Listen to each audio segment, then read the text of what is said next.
Hello, I'm Siddarth Dhullipalla reporting for BGHN in Long Island. I'm here on the scene at the aftermath of the Battle of Long Island. Being the first battle that an official United States Army fought in, the battle marked the British capture of New York City.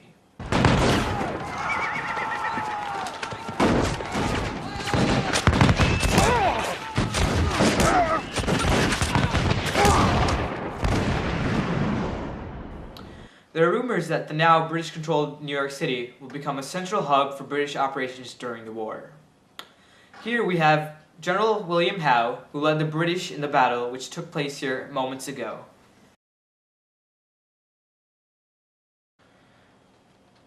General Howe, what did you feel was the cause for this battle?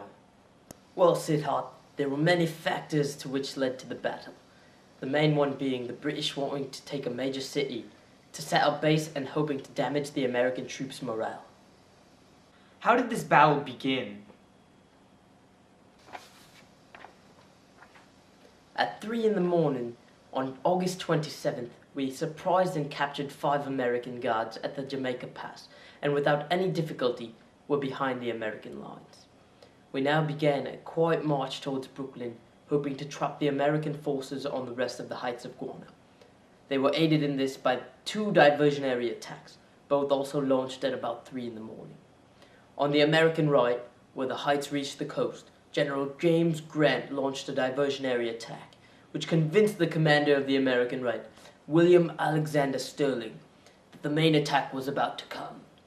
Further along the line, the Hessians bombarded Sullivan's forces, pinning them down halfway along the heights. What made you sure that your strategy was better than the American one? You see, George Washington sent out 4,000 men to guard the heights of Guano. He left the left flank undefendable and vulnerable. They failed to protect it, which caused the Americans to lose more than 1,000 men. Many similar American failures added up towards our success. Name one major asset which you felt led to the overall victory in this battle. Now here we have one of the major assets of the British victory. It's called a bayonet. Now essentially what it is a rifle, and attached to the tip of the rifle, a knife-like object. Now this is used in combat, especially from distances as well as close one-on-one combat. The way it works is a soldier will be shooting enemies from afar, like so. Then, as he needs to reload, if he runs out of ammo or doesn't have time to reload, he'll have to charge at the enemy with his bayonet. This weapon helped our side win and gave us the advantage, especially because we had more skill in fighting with this than the Americans could ever dream of.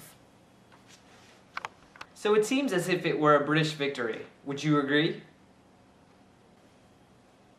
Oh, without a doubt, we have crushed the rebellious American forces in spirit and in physical ability.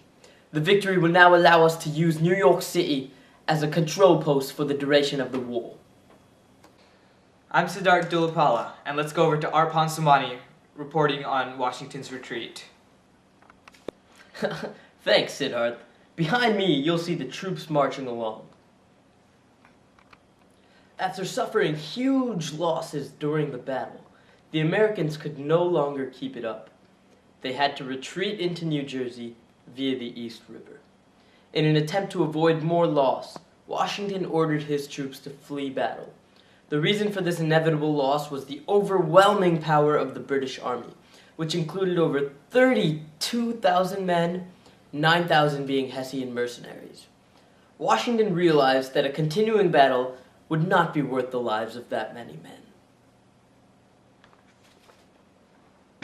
The retreat itself occurred through the use of the East River.